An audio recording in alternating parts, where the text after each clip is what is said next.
Good evening, and welcome to our daily economic report. From Wall Street to Main Street, America is facing a strange mix of confidence drops and shopping surges. Are Americans nervous or still spending big? Today, we unpack what's really going on in the nation's economy. As we head into the holiday season, the signals are mixed, painting a complex picture of the American consumer. Let's dive in. We begin with a look at consumer sentiment, which took a notable dive this past November. The latest figures show the Consumer Confidence Index fell sharply to 88.7, a significant drop from 95.5 just a month prior. This marks the lowest point we've seen in over a year, signaling a growing sense of unease among American households. For many families, this isn't just a number on a chart. It's a reflection of their daily reality. They're looking at their bills, seeing prices rise at the grocery store, and feeling the squeeze on their monthly budgets. The primary drivers behind this pessimism are persistent inflation, a general sense of economic uncertainty, and lingering concerns about the job market. While unemployment rates remain relatively low, the high cost of living is overshadowing any sense of job security. People are worried about their purchasing power eroding month after month. From the gas pump to the checkout line, the cost of essentials continues to climb, forcing many to make difficult choices about their spending. This anxiety is palpable, and it's making consumers think twice before opening their wallets for non-essential items, casting a shadow over the economic outlook. So, what's really behind this drop in confidence? The main culprit remains inflation. Even as the rate of price increases has slowed from its peak, the cumulative effect over the past few years means that everyday goods and services are significantly more expensive than they used to be. Animated charts show this stark reality. The cost of groceries, housing, and energy has outpaced wage growth for many. Look at this receipt from a typical grocery run. It's noticeably higher than it was just a year ago. Gasoline prices, a key indicator for household expenses, have also remained stubbornly high, impacting everything from the daily commute to the cost of shipping goods across the country. Economic experts are sounding a cautious note. They point to declining personal savings rates, which suggest that households are dipping into their reserves to cover their expenses. This trend can't continue indefinitely. As we approach the holiday season, a time traditionally marked by robust spending, analysts are warning that we might see more cautious consumer behavior. The question on everyone's mind is whether this caution will translate into a broader economic slowdown in the months to come. The pressure is on, and many are holding their breath to see how the next quarter unfolds. But here's where the story gets complicated. Despite all the gloomy confidence numbers, the retail sector is buzzing with activity. Black Friday and the start of the holiday shopping season have seen a surprising surge in demand. Crowds have flocked to malls, and online retailers are reporting record traffic. It seems that while consumers are worried, they are also determined to find a good deal. This bargain hunting mentality is a key part of the current retail landscape. Shoppers are armed with apps, discount codes, and a keen eye for promotions. Retailers, for their part, anticipated this. They rolled out deep discounts and extended their sales events,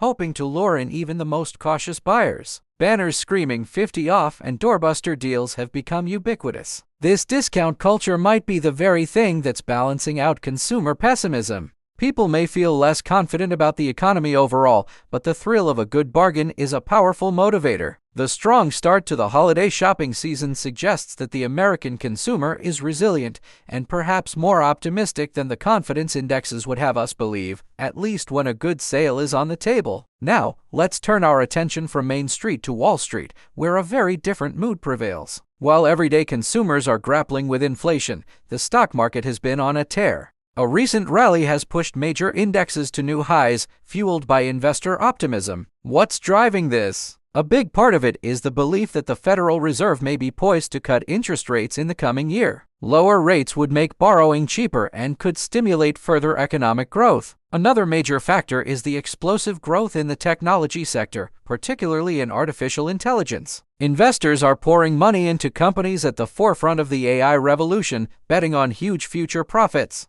This has created a stark contrast in the American economy. On one hand, you have families struggling to afford groceries. On the other, you have investors reaping the rewards of a booming stock market. This phenomenon is often described as a two-speed economy, where the experiences of upper-income households, who own the majority of stocks, are diverging sharply from those of middle and lower-income families. So what does this divided economic landscape mean for different Americans? The impact varies dramatically depending on your financial situation. For someone on a fixed income, like a retiree, rising prices mean their limited funds don't stretch as far. They're cutting back on non-essentials and carefully planning every purchase. A budget-conscious family with young children is likely doing the same, perhaps foregoing a vacation or delaying a major purchase to make ends meet. Their holiday plans might involve more homemade gifts and smaller gatherings. Contrast that with a young professional working in the booming tech sector. They may be enjoying a high salary, stock options, and the flexibility of remote work. For them, the economic anxieties are more distant. They might be planning a holiday trip, investing in the market, and spending more freely. This split-screen reality raises critical questions for the future. Will the consumer spending surge, driven in part by higher earners and deep discounts, continue through the winter?